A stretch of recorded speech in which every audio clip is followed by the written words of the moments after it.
Meus irmãos, graça e paz a todos, estamos aqui e dessa feita iremos fazer um segundo vídeo dessa obra.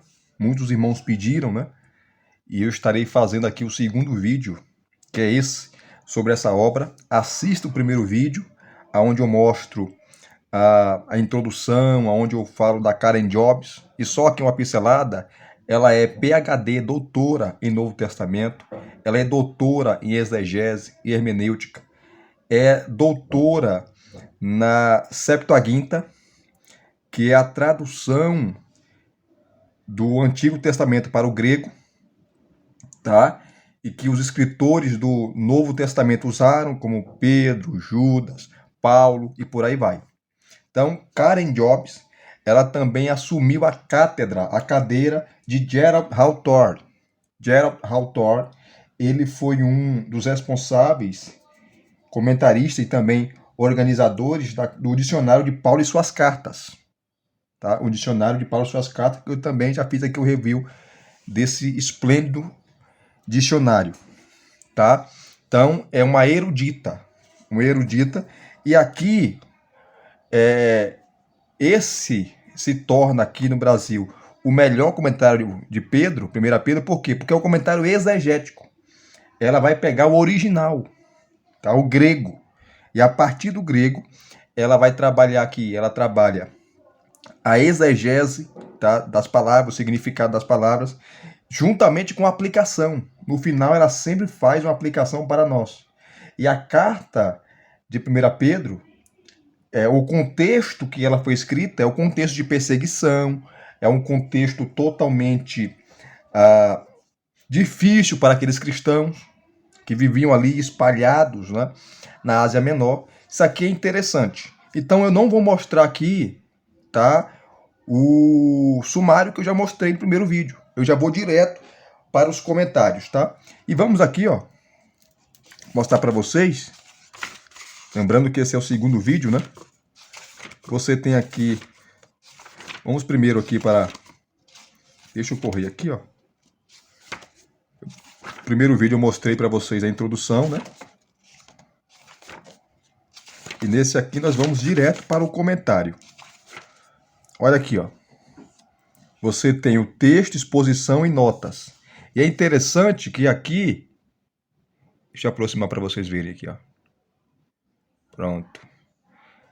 Quem tem essa série de comentários, Gordon Fee, 1 Coríntios, Grant R. Osborne, o de Apocalipse, que eu fiz aqui, o review, tanto de 1 Coríntios como do Apocalipse, o comentário do Gordon Erhan também, que saiu ano passado, de Levítico, ele vai ter a setinha aqui, ó, o dedinho, tá vendo? Tá? E toda vez que muda de capítulo, de seção, a setinha vai baixando. Então você tem texto, exposição e notas. Aqui você tem, ó, saudação à diáspora cristã da Ásia Menor, que ela vai fazer um comentário do capítulo 1, versículo 1 e 2, excelente, né? Excelente. Aí tem a introdução ao texto, tá? Depois da introdução, você tem aqui, ó, autor e os destinatários, capítulo 1, versículo 1. Ela vai falar sobre os forasteiros. O que significa essa expressão forasteiros, né? Capítulo 1, versículo 1, parte A. Forasteiros da diáspora, capítulo 1, parte 1. Capítulo 1, versículo 1, parte B. Ponto, Galácia, Capadócia, Ásia e Bitínia. Os cristãos estavam espalhados, né? Que é o capítulo 1, versículo 1, parte C. No primeiro vídeo eu falei sobre a expressão escolhido de Deus, que é a presciência, né, de Deus. Tá? Que ela dá um show aqui. Dá um show. Enfim, é um comentário assim suntuoso, né? Aí, aqui, ó, o autor e o destinatário. Ou os destinatários. Capítulo 1, versículo 1. Ela dá uma introdução fantástica, maravilhosa, né? Aqui, ó. Em negrito, tá aqui.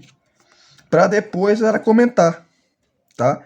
A parte A do versículo 1, a parte B do versículo 1 e a parte C do versículo 1. Interessante isso aqui, né? Importante. Então, você tem o texto, exegese e exposição. Ó, Pedro, ela coloca aqui entre colchetes, né?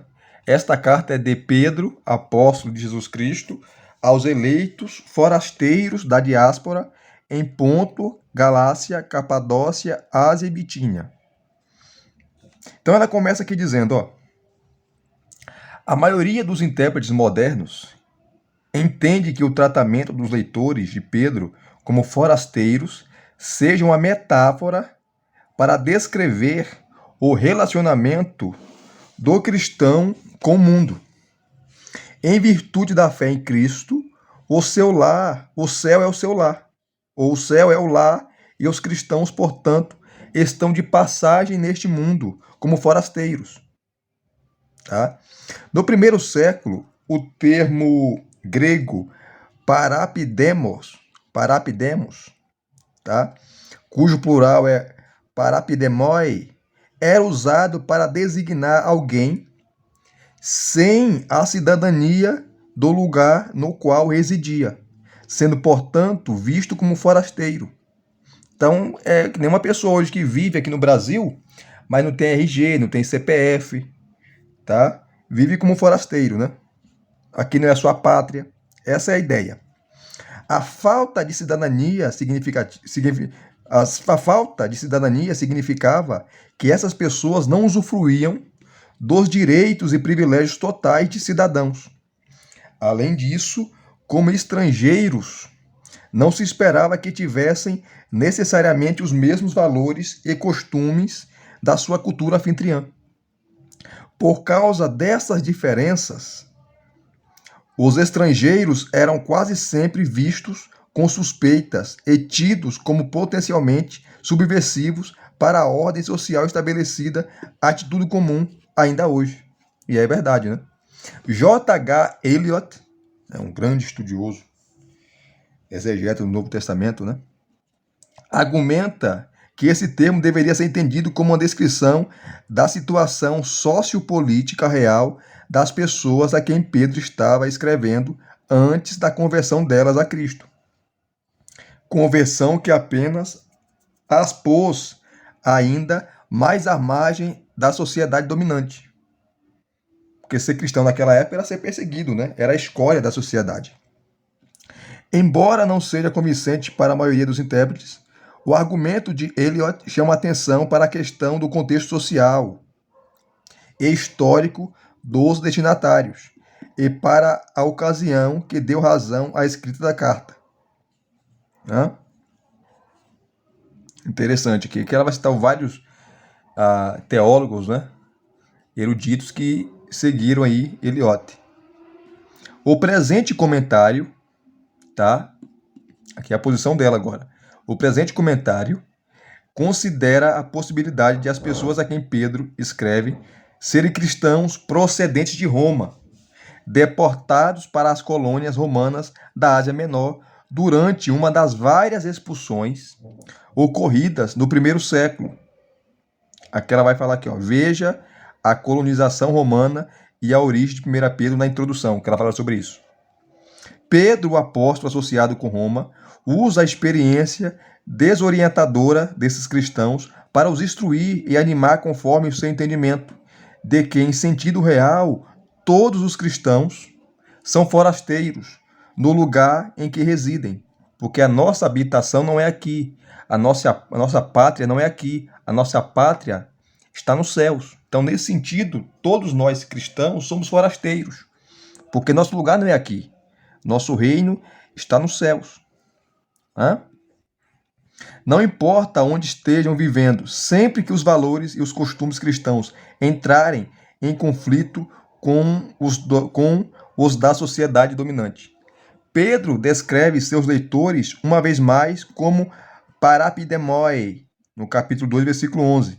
Queridos amigos, insisto com vocês como a estrangeiros residentes, que é a palavra paroikoi, e forasteiros, parapidemoi, a que se abstenham de todos os desejos carnais que fazem guerra contra a sua alma. Além dessas duas ocorrências em 1 Pedro, a palavra parepidemoi só ocorre em outra parte do Novo Testamento, em Hebreus capítulo 11, versículo 13, que fala assim, ó, todas essas pessoas ainda estavam vivendo na fé quando morreram. elas não receberam as promessas, apenas as viram e as acolheram de longe, admitindo que eram estrangeiras e forasteiras, que é a palavra parapidemoi, na terra. Aqui ela vai seguindo, né? Então, o termo forasteiro aqui significa tanto alguém que estava fora da sua cidade local, tá? Como também pode ser usada ou aplicada no sentido espiritual, que todos os cristãos, tá? Independentemente da sua língua, da sua cidade, do seu país, são forasteiros. Por quê? A nossa cultura é outra, o nosso costume é outro, tá? O nosso Senhor é outro. Então, nós estamos aqui como peregrinos, como forasteiros, porque a nossa pátria não é aqui, a nossa pátria está no céu. Depois ela vai trabalhar a parte B do versículo 1. Forasteiros da diáspora. O que é a diáspora? Eram judeus que viviam fora da Jerusalém, que viviam em outras regiões, cidades, capitais, nações, né, espalhadas ali pelo Império Romano, tá? Desde a época aí de Alexandre o Grande. Isso é diáspora. Ela explica aqui, tá? Depois, cadê? Ela vai falar da parte C do versículo 1, que é o ponto Galácia, Capadócia, Ásia e Bitínia. Os destinatários dessa carta. Abordando isso aqui, queridos, vamos para o capítulo 3, que é o capítulo mais difícil, tá? Mais difícil de toda a Bíblia. Capítulo 3 é o capítulo mais difícil dos versículos 3, do capítulo 3, versículo 18 a 22, no qual também foi e pregou aos espíritos em prisão. Tá? Vamos lá. Deixa eu pegar logo aqui Ela começa tratando da dificuldade dessa passagem. Olha só. De 1 Pedro, capítulo 3, de 18 a 22. Como observa Goupet, esta é a terceira passagem cristológica de 1 Pedro. E todas elas têm como ponto de partida o sofrimento e a morte de Jesus. Enquanto o capítulo 2, do 22 a 25, chama a atenção para o poder redentor da crucificação de Cristo. A presente passagem destaca o poder conquistador de sua ressurreição e ascensão. Além disso, ela embasa a disposição do crente para sofrer injustamente por causa de Cristo. No fato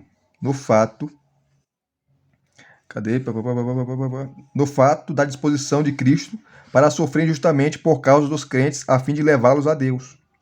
Esse trecho de 1 Pedro é uma das passagens sobre as quais mais se discute e se escreve desde os primeiros dias da igreja, sendo entendida de diferentes maneiras. Até mesmo o geralmente dogmático Martinho Lutero comentou a respeito de seu embate com ela. Abre aspas, citando aqui Martinho Lutero. É um texto estranho e, sem dúvida, uma passagem muitíssimo mais obscura do que qualquer outra no Novo Testamento. Continuo ainda sem saber, com certeza, diz Lutero, o que o apóstolo pretendia dizer. Então é complicado, né? Até o grego, né, é difícil também, né? As palavras, né, as expressões ali são muito complicadas. Vamos lá. Além disso, há uma quantidade de incomum de dificuldades textuais e léxicas nesses poucos versículos. Quem estuda grego, quem conhece o grego, sabe o que ela está falando, de fato, né? Uma compreensão comum da passagem está consagrada no credo apostólico, com as palavras desceu ao inferno, as quais, em virtude do lugar em que foram inseridas no credo, sugere que esse fato se deu entre a crucificação e a ressurreição de Jesus. Então, Jesus foi até o inferno, tal. No entanto, por mais conhecido que seja, ao contrário do credo niceno, que não contém essa declaração, o credo apostólico não foi escrito nem adotado por nenhum dos antigos concílios eclesiásticos oficiais. A frase apareceu pela primeira vez por volta de 400 depois de Cristo, na exposição de Rufino sob um credo romano que incluía ele desceu ao inferno, que é as partes mais baixas da terra, né?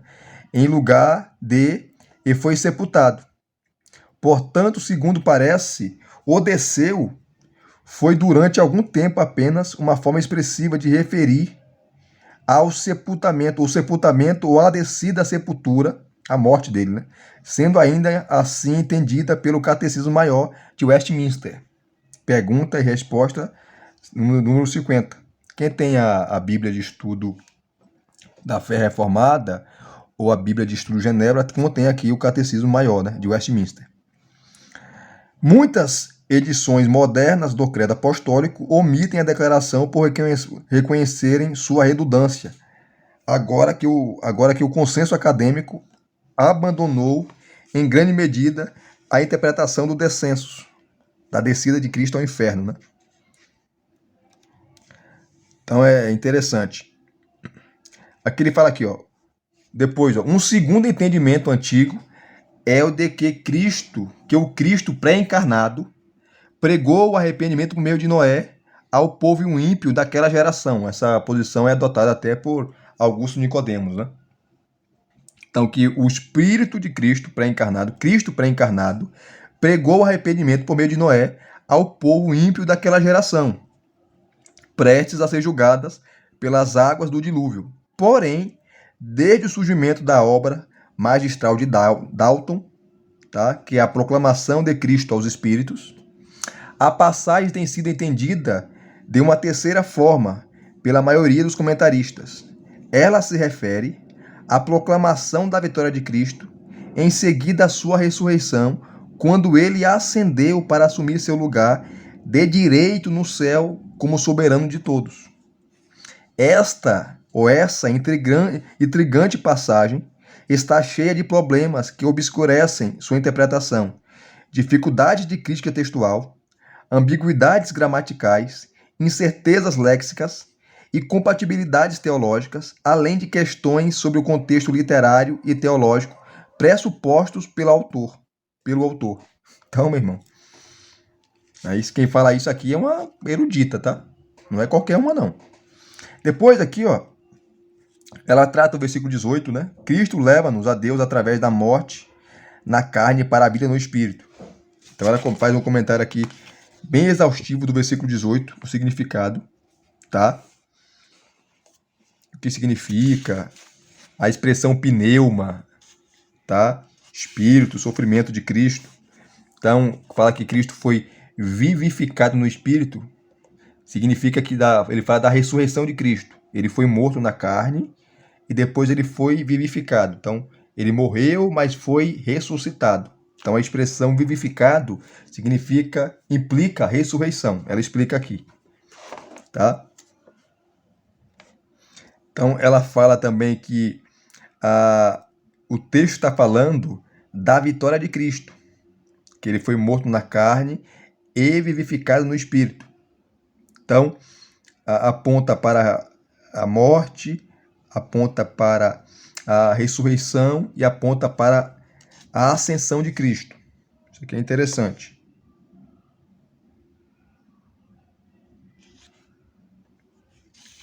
Isso aqui é interessante.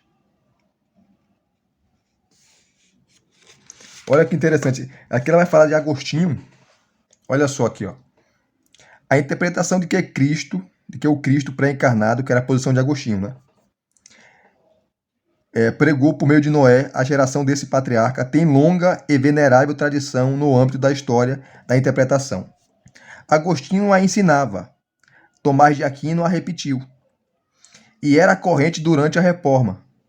Agostinho apresentou essa interpretação como resposta a outra interpretação concorrente, consagrada no Credo Apostólico, que Cristo desceu ao inferno no período entre sua morte e ressurreição.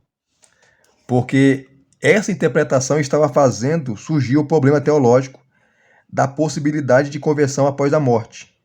Pessoas sendo salvas após a morte. Aí também trouxe até a ideia do purgatório, né? Agostinho, um dos pais latinos da igreja, não sabia ler bem o grego no Novo Testamento. Ele sabia latim. Nem estava interessado principalmente em exegese, mas preocupava-se em proteger a teologia do caráter final da morte com respeito à decisão para a conversão. Sendo assim, sua recusa a conversão após a morte o motivou a buscar um entendimento alternativo. Ele apresentou a interpretação de que Cristo pregou por meio dos lábios de Noé aos contemporâneos desse patriarca. Em nossos dias, essa é uma posição minoritária, tá? Mas ainda defendida por alguns. Alguns Nicodemos defendem essa posição, né? A ideia de Cristo ter pregado por meio de Noé está bem de acordo com o capítulo 1, versículo 11, que se refere ao Espírito do Cristo pré-encarnado, pregando nos dias passados por intermédio dos profetas. Contudo, o teste de viabilidade dessa ideia deve ser a maneira apropriada de ela lidar com a sintaxe do capítulo 3, versículo 18, e a frase de abertura do versículo 19. Então, essa posição de Agostinho se popularizou, tá? E hoje não é tão assim defendida mais.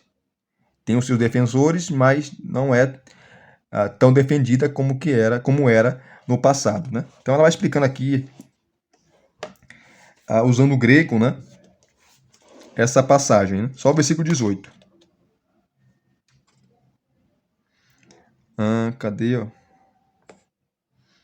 Ela fala aqui, ó. Depois ela vem aqui, ó.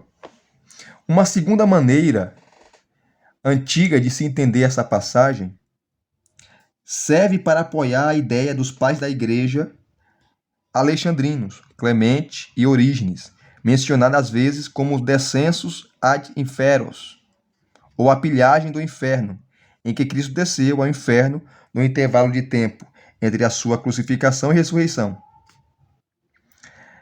Na forma mais primitiva, essa ideia originou-se não a partir da exegese do capítulo 3, versículo 18 a 22, mas como resposta a duas questões teológicas. Então é uma questão teológica, né? Não exegética. Primeira, como seria possível os santos do Antigo Testamento serem redimidos por Cristo, visto terem vivido antes de seus dias? Segundo, onde estava Jesus Cristo e o que ele fez entre a sua morte e ressurreição? De fato, essa passagem de 1 Pedro só veio à luz bem mais tarde para propiciar alguma defesa bíblica da ideia do descensus. Para defender essa interpretação, é indispensável considerar que o contraste no capítulo 3, versículo 18, é entre a carne, que é a expressão sarx, no grego, entendida como corpo, e o espírito, que é a expressão pneuma, entendido como alma. Das 6 vezes em que sarx ocorre em outros lugares de 1 Pedro, apenas 2 ocorrências são passíveis de ser interpretadas como referência ao corpo físico, que é o capítulo 3, versículo 21, e o capítulo 4, versículo 1. As demais referem-se ao contexto da vida terrena. Pneuma ocorre outras 7 vezes em 1 Pedro, mas só 2 têm a possibilidade de ser entendidas como referência à alma humana. Em capítulo 3, versículo 4, em que o significado mais provável é a atitude ou temperamento, e no altamente controverso, versículo 3, 19, que alguns entendem referir-se a espíritos humanos desencarnados após a morte. Na maioria das vezes, em 1 Pedro, pneuma refere-se ao divino Espírito de Deus, Espírito Santo, né? Capítulo 4, versículo 14, tá? E a Cristo, capítulo 1, versículo 11, ou ao Espírito Santo, capítulo 1, versículo 2, e o versículo 12 do capítulo 1. A dupla de palavras, soma, corpo, e psique, alma, eram os termos empregados no vocabulário grego para distinguir entre o corpo material e a alma imaterial. Não sax e pneuma. A palavra psique aparece 5 vezes na forma plural em Pedro, 1 Pedro. referindo-se a pessoas como um todo, ou a vida da pessoa. Não parece que em outros lugares Pedro fale em termos da dicotomia corpo-alma. A ideia de que o capítulo 3, versículo 18, se refere à dicotomia corpo-alma, surgiu mais tarde, onde predominava o dualismo platônico grego, a ideia de o corpo é a prisão da alma, né? Em especial na interpretação alexandrina. Se o contraste fosse apenas entre os dois substantivos individuais, os dados lexicais pareceriam inconclusivos. No entanto, esses substantivos ocorrem em duas expressões sintaticamente paralelas. E ainda mais importante, o contraste corpo-alma exigido pela interpretação do descensus, que é a descida de Cristo ao inferno, né? Não faz justiça ao contraste entre as expressões completas, morto na carne e vivificado no espírito. Em que sentido seria possível afirmar que a alma de Cristo foi vivificada em contraste com a morte do seu corpo? Ainda que Pedro estivesse referindo ao duvidoso contraste corpo-alma, com sarx e pneuma, sarx, corpo, pneuma, espírito, né? A alma teria continuado viva e ativa, mas o texto afirma que Cristo foi vivificado no espírito. Cristo, em todo o seu ser, foi morto na crucificação. Em todo o seu ser, foi vivificado na ressurreição. É o que significa, né? Então ela continua aqui, ó. Sob a expressão vivificar, olha o que ela vai falar, ó. O verbo zoopoiô, vivificar, ocorre 10 vezes em outras partes do Novo Testamento. E todas têm Deus, Cristo ou Espírito Santo como sujeito. É por vezes encontrado em paralelo com a expressão egeiró, levantar, sugerindo que aqui seu sentido é sinônimo de ser levantado para a vida. Tá?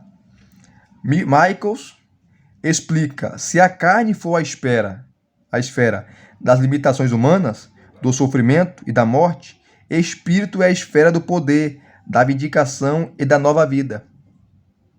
Assim, a maioria dos comentaristas recentes entende que as expressões contrastantes morto na carne, mas vivificado no espírito se refere às duas esferas da existência de Cristo, a esfera terrena versus a espiritual, ou a dois modos de sua existência pessoal, na forma humana antes de sua morte e na forma glorificada após a sua ressurreição.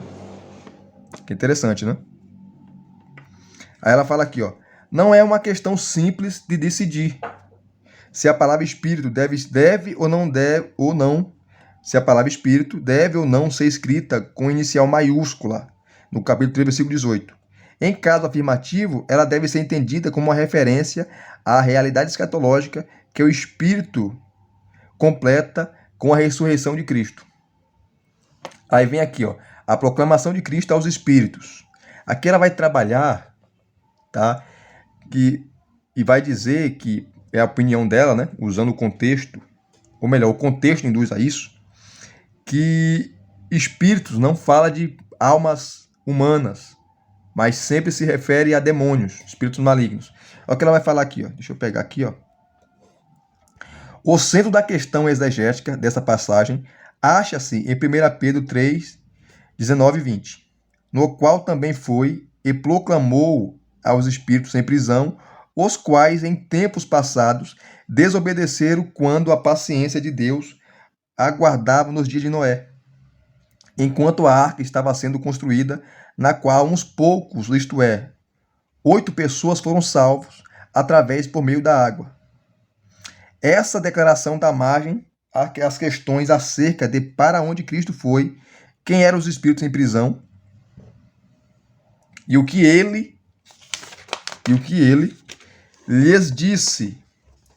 Embora o credo apostólico preserve a tradição da igreja referente à descida de Cristo no texto original,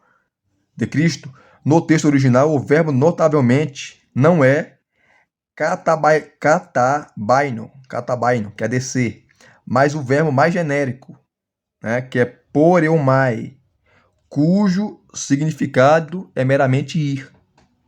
Ainda poderia ser legítimo entender a ida de Cristo como uma descida se o próprio texto situasse a prisão em um plano inferior, coisa que ele não faz. Na ausência de conhecimento do contexto dos leitores originais de 1 Pedro, a Igreja Ocidental usou seu próprio entendimento tradicional sobre o inferno como situado e inferiu que a expressão foi implicasse uma descida.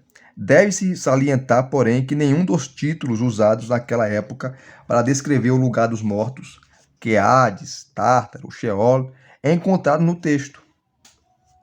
Além disso, em nenhum outro lugar no Novo Testamento, o lugar dos mortos é referido com a palavra prisão, que é a expressão pilak. Ademais, é grande a controvérsia sobre os espíritos, sobre se os espíritos são as almas dos mortos ou seres demoníacos. As respostas às questões sobre onde e a quem Cristo pregou e sobre como isso está ligado ao relato de Noé podem ser encontradas na tradição judaica como preservada no livro pseudônimo de 1 Enoque. Aqui ela vai trabalhar a questão que Pedro estava familiarizado com essa ideia, né? No entanto, a linguagem e a imagística de 1 Enoque são tão grotescas e incomuns aos leitores modernos que, apesar de oferecerem o pano de fundo para 1 Pedro 3, 19 e 20, dificilmente solucionam o mistério desses versículos. É provável que os leitores originais, mais familiarizados do que nós com as tradições de Enoque, não tenham ficado tão perplexos. De acordo com Gênesis, capítulo 5, dos versículos 21 a 24, Enoque, a sétima geração a partir de Adão, andou com Deus e então Deus o tomou. Apesar dessa mera e rápida referência em Gênesis, Enoque passou a ser um destacado personagem na antiga tradição judaica. E à época em que o Novo Testamento foi escrito, existia um livro muito estimado e supostamente escrito por ele. Mas não foi ele, né? O livro de 1 Enoque, capítulo 12, versículo 1 e 2, explica, ao ser levado da terra, Enoque foi habitar com os vigilantes e os santos. Ao que parece, a tradição dos vigilantes, que Enoque cita ali, né, é uma versão fantasiosa do misterioso relato do capítulo 6, versículos de 1 a 4, que é a expressão ali, filhos de Deus, segundo Enoque, são anjos que tiveram relações sexuais com as mulheres, no qual os filhos de Deus foram as filhas dos homens e tiveram filhos por meio delas. Em Gênesis, esse relato precede de imediato a narrativa de Noé e parece apresentar a justificativa para o dilúvio. O primeiro livro de Enoque descreve algo semelhante, contudo mais elaborado. Os vigilantes, tá, que aparece ali em Enoque, eram os anjos caídos que tinham abandonado o céu. 1 Enoque, capítulo 12, versículo 4. Copulado com mulheres humanas.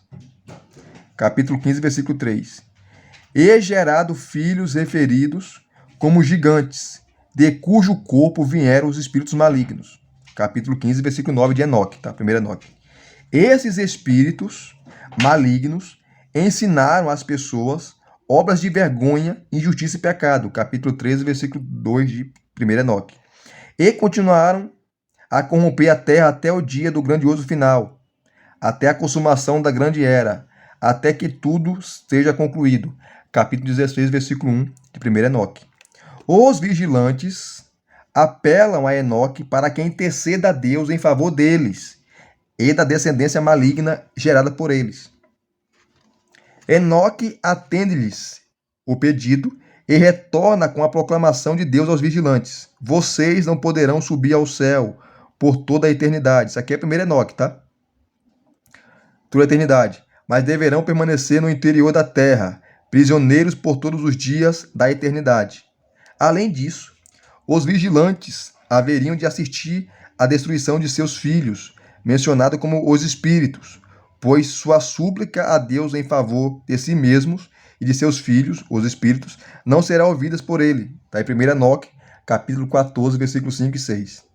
Esses espíritos saídos do corpo dos gigantes gerados pelos vigilantes por intermédio de mulheres eram a causa da maldade humana que levou ao grande dilúvio nos dias do neto de Enoque, Noé. Esta tradição, como documenta 1 Enoque dos capítulos 12 a 16, parece apresentar um cenário bem compatível com o de 1 Pedro, capítulo 3, versículos 19 e 20. Ambos envolvem espíritos destinatários da proclamação da parte de Deus, os quais estão associados com a história de Noé, que vem logo em seguida, tanto em Gênesis capítulo 6, versículo 9, até o capítulo 9, versículo 29, como 1 Pedro 3, 20.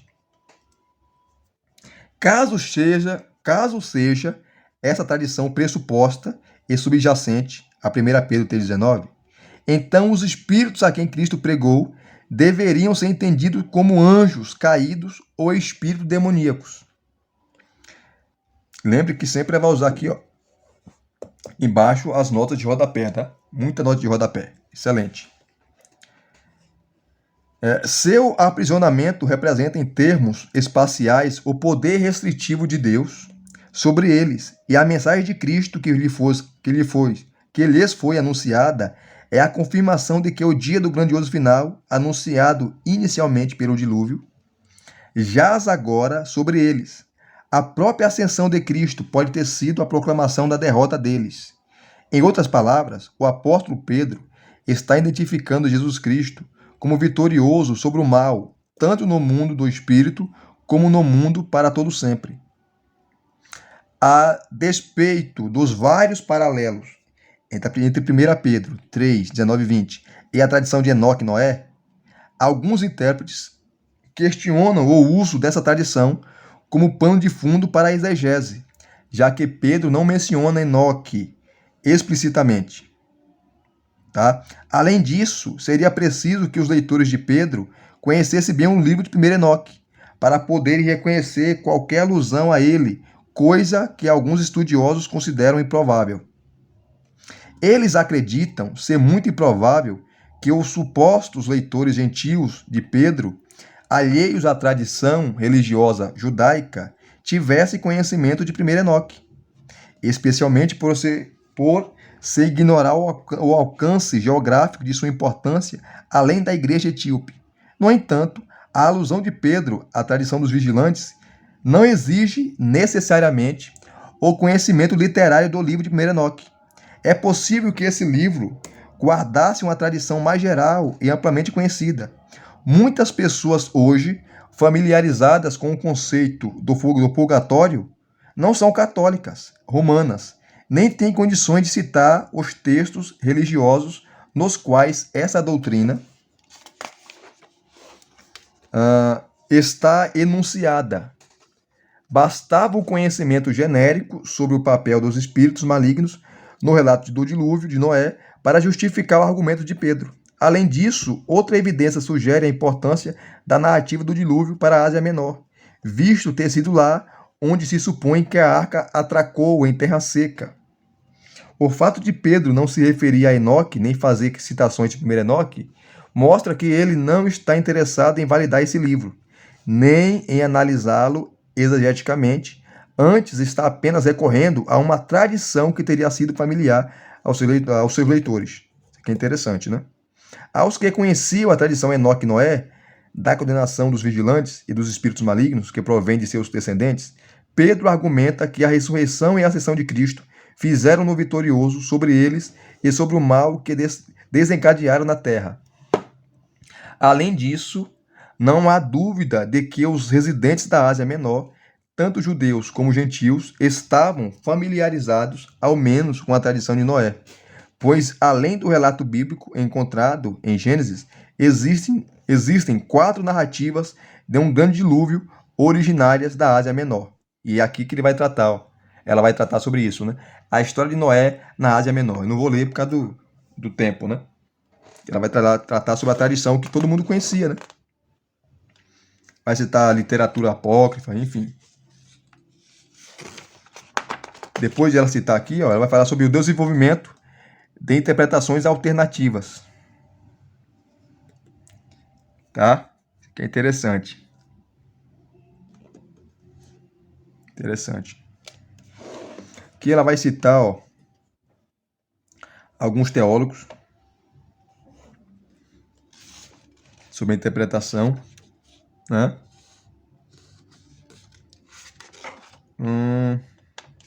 Vamos lá. Aqui ela vai citar, ó, sobre Clemente, né? A doutrina de Clemente, de que é possível a conversão após a morte, perturbou Agostinho, o qual acreditava ser um princípio inequívoco da Escritura que o destino eterno do homem é determinado nesta vida. Agostinho não lia bem o grego e, por viver no quarto século, é possível que não tivesse conhecimento da tradição de Enoque. Portanto, fazendo o melhor que podia com uma passagem difícil e talvez influenciado por 1 Pedro, capítulo 1, versículo 10 e 12, a 12, né? Ele interpretou que o Cristo pré-encarnado pregou aos contemporâneos de Noé, enquanto eles viviam, mas estavam mortos nos dias em que Pedro escreveu e, portanto, eram espíritos em prisão. Tá? Isso aqui é Agostinho. Isso aqui é Agostinho. Então, Agostinho dá essa interpretação, né? Ó, Calvino também, ó. O que vai falar Calvino? O conceito de conversão após a morte também incomodou Calvino. E por isso ele reinterpretou a tradição do descensos, a descida ao inferno, né? Como uma proclamação final de salvação às almas piedosas dos mortos e de condenação aos réprobos. Está nas Institutas, capítulo 2, do 16 até o 8, os 8 e o 9 aqui. Ele considerava a seção do credo apostólico referente à descida de Cristo uma parte essencial da redenção, e não a mera reformulação do sepultamento de Cristo. No entendimento de Calvino, a descida ao inferno é uma imagem vívida que fala das torturas infligidas à humanidade condenada e arruinada que Cristo suportou vicariamente na própria carne. Em seu comentário sobre 1 Pedro 3, do 19 a 21, o reformador defende que Cristo proclamou a salvação às almas das pessoas piedosas antes do dilúvio. Calvino sabia ler grego e percebeu a dificuldade desse seu modo de entender, pois o texto, capítulo 3, versículo 20, afirma claramente que Cristo pregou às pessoas desobedientes, aos ímpios nos dias de Noé. Diante disso, ele explica, Calvino, que os servos verdadeiros estavam misturados com os incrédulos, sendo quase ocultos em razão de sua quantidade. A prisão era, na realidade, um refúgio para protegê-los, uma torre de vigia onde aguardavam ansiosos a salvação prometida. Cristo, entre sua morte e sua ressurreição, proclama a sua vitória, a qual, para esses espíritos piedosos, é a boa nova de que sua salvação está agora assegurada, mas para os réprobos é a palavra definitiva de sua exclusão da salvação. Tá? Interessante, né? Mostra que é instituída, aqui, ó, Calvino, Hillier, mostra que uma ideia semelhante foi sustentada na igreja antiga por Tertuliano, o qual ensinava que a expressão espíritos em prisão não se restringe aos ímpios mortos, mas abrange todos os que, sob a dispensação do Antigo Testamento, estavam confinados no Sheol, no Hades, o lugar dos mortos, até o triunfo do próprio Cristo sobre a morte. Tá? Isso que é interessante, né? Aqui ele vai falando Vamos lá, ó. Vai usar aqui um grande dinheiro também, Golpe, tá? Vamos lá. É um intérprete contemporâneo que defende essa visão com o máximo de detalhes. Ele, primeiro, considera que a expressão enro, no capítulo 3:19, não passa de uma mera conjunção desprovida de sentido temporal. 2. Pressupõe que o verbo querisso, pregar, proclamar, implica oferta de salvação, impossível de ser aplicada aos anjos caídos e, portanto, deve se referir à alma dos mortos. Salienta que os anjos caídos já eram desobedientes muito antes de Noé, de sorte que os espíritos devem ser seres humanos desobedientes nos dias em que a arca estava sendo construída. Quarto, considera que o capítulo 3, versículo 19, diz respeito ao mesmo tempo, ao mesmo evento do capítulo 4, versículo 6, né, que o evangelho foi pregado aos mortos. Segundo Golpe, a passagem transmite a ideia de que Cristo oferta o evangelho até mesmo aos mais perdidos da humanidade. O verbo queriço, em 1 Pedro 3,19, é muitas vezes usado para se referir à pregação do evangelho, que vai tratar várias palavras, várias passagens que usa esse verbo. Todavia, seu campo semântico é bem mais amplo, sendo usado também como sentido de proclamar, tanto no Novo Testamento como na Septuaginta. Tá?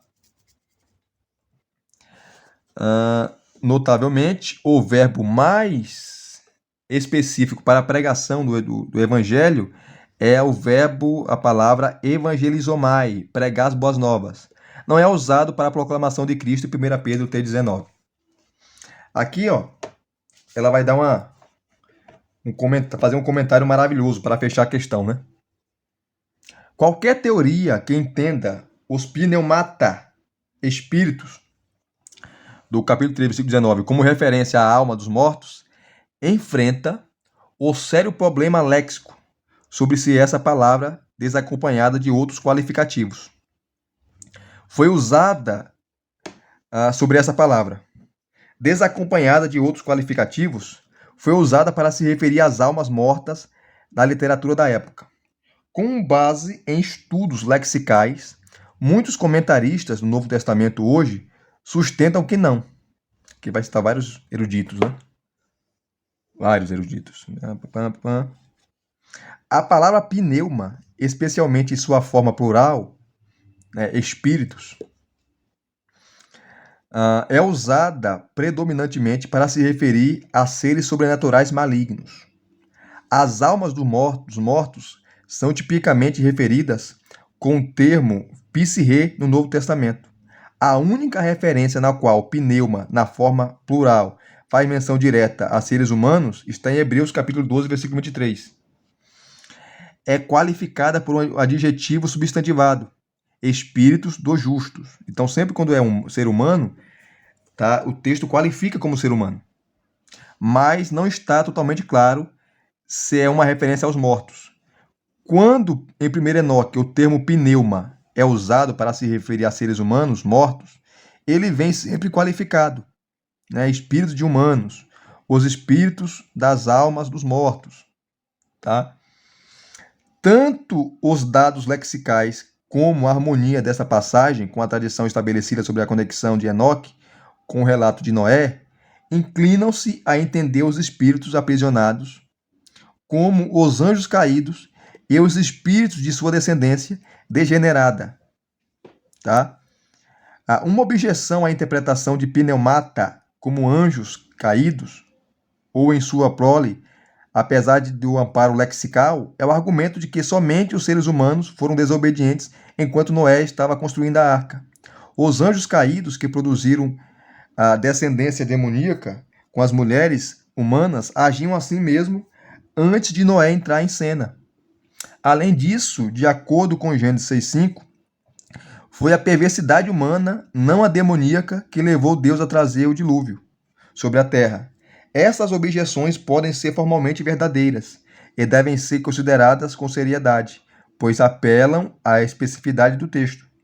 Ainda assim, não é preciso entender de maneira tão específica a conjunção temporal, rote, quando se ela indicasse que a paciência de Deus esperou somente enquanto Noé estava construindo a arca, mas sim como uma referência a todo o episódio encontrado em Gênesis 6, incluindo os anjos caídos e Noé. Tá?